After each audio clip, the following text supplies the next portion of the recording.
ఆకలితో ఉన్నాయి. చూడండి మూగజీవాలు ఎంత ఆకలితో ఉన్నాయో పాపం. మూగజీవాలు ఆకలి తీర్చాలండి మనం. పాపం వాటిని పట్టించుకునే వాళ్ళు ఎవరు లేదండి. వీధి కుక్కలని పట్టించుకోవట్లేదు ఎవరు.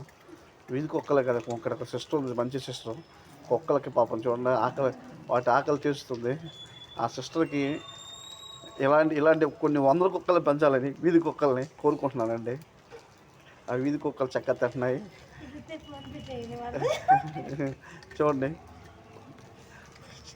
ఎంత చక్కగా తింటున్నాయి, ఎంత ఆకలితో తింటున్నాయి పాపం. చూడండి వీధి కుక్కలు అనకూడదండి, గ్రామ సింహాలండి, బాధపడతాయి పాపం కుక్కలు. చూడండి ఎంత ఆకలితో. ఈ వీధిలో ఎవరిని రానివ్వండి. చూడండి ఎంత ఆకలితో, ఎంతో విశ్వాసం కలిగండి, ఎంతో ఆకలితో ఉన్నాయండి, చక్కగా తింటున్నాయండి. చూడండి ఎంత ఆకలితో ఉన్నాయో,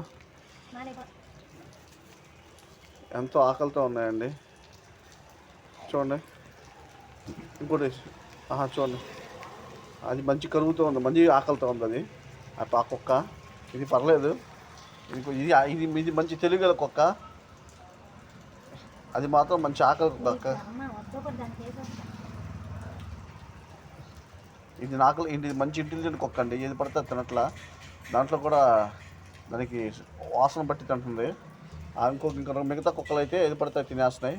అబ్బాయి ఆకలితో ఉన్నాయి.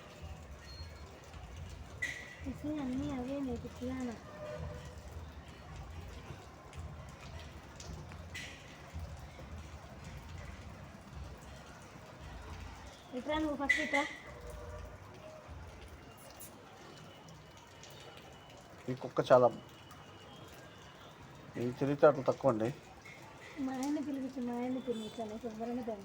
తింటాయా మహేష్ వస్తారా? ఈ కుక్కలకు బాతే.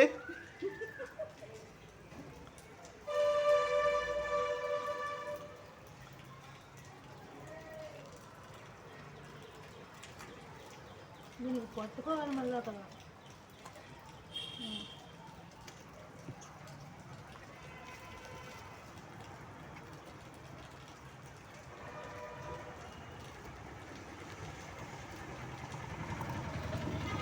మూగజీవాలను కాపాడండి. చూడండి ఎంత ఆకలితో పాపం, ఎంత దారుణంగా ఆకలితో తింటున్నాయో. ఇది మాత్రం కడుపు నిండిన కుక్క అండి, అందుకే ఇది పడితే తినట్లా. అవి మాత్రం ఆకలితో ఉన్న కుక్కలు, పేద కుక్కలు. చూడండి ఇది మాత్రం తెలివిగల కుక్క, కడుపు నిండిన కుక్క. అది మాత్రం పేద కుక్కలు, మంచి ఆకలితో ఉన్న కుక్కలండి. చూడండి ఎంత బాగా తింటున్నాయి పాపం. మూగజీవాలను ఆదుకుంటుంది ఒక సిస్టర్, మా సిస్టర్. అందరూ లైక్ షేర్ సబ్స్క్రైబ్ చేయడం మర్చిపోమాకండి.